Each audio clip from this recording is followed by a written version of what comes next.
코로나19 3차 대유행이 본격화됐습니다. 전국 곳곳에서 일상 감염 사례가 늘고 있는데요.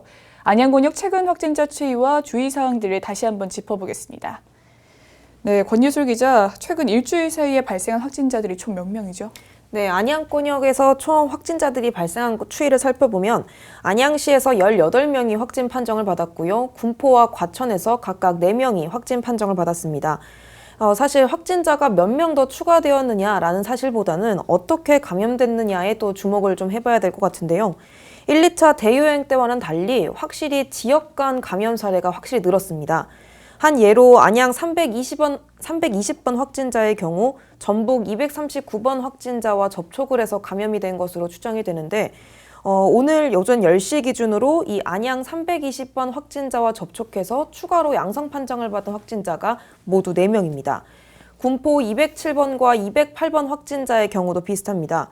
서울 중구 93번 확진자와 접촉을 해서 감염이 된 것으로 추정이 되는데요. 이들은 지난 주말 자택에서 친인척 모임을 가진 것으로 분석이 좀 됐습니다. 사실 연말이 좀 다가오면서 이렇게 소규모 모임 등이 증가를 하기 때문에 지역 간 감염 사례가 늘고 있지 않을까 이렇게 좀 분석이 됩니다. 네, 코로나19 때문에 항상 해오는 말이긴 한데 지금이야말로 불필요한 모임이나 회식을 자제해야 할 때가 아닌가 싶습니다. 바로 수능 때문인데요. 안양에서는 어제 수험생이 확진 판정을 받았다고요? 네, 어제 확진 판정을 받은 수험생은 이제 지정 고사실이 아닌 지정 병원이나 생활치료센터에서 수능을 보게 됩니다. 이 컨디션 조절이 중요한 수능을 좀 앞두고 수험생이 확진 판정을 받았다는 소식이 들려 상당히 안타까운데요.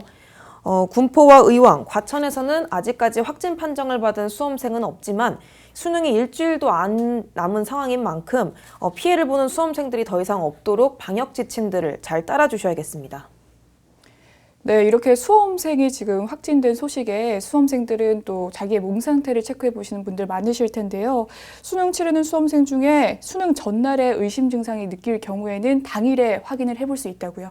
네, 보건소에 가서 우선 자신이 수험생임을 좀 밝히면 우선적으로 검사를 받을 수 있는데요. 시간이 촉박한 만큼 검사 결과도 당일에 바로 받아볼 수 있습니다.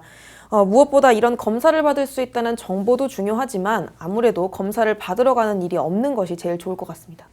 네, 지금 사회적 거리두기가 2단계 적용 중인데 중요한 사항들 짚어주시죠. 네, 우선 밤 9시 이후로 식당 내 취식은 불가능하고요. 프랜차이즈를 포함한 모든 카페에서는 무조건 테이크아웃만 가능한 상황입니다. 이런 조치를 취한 이유 자체가 사람 간 거리 두기를 좀 지키기 위해서인 만큼 당분간 모임과 식사 약속들은 좀 취소해 주시는 것이 좋겠고요.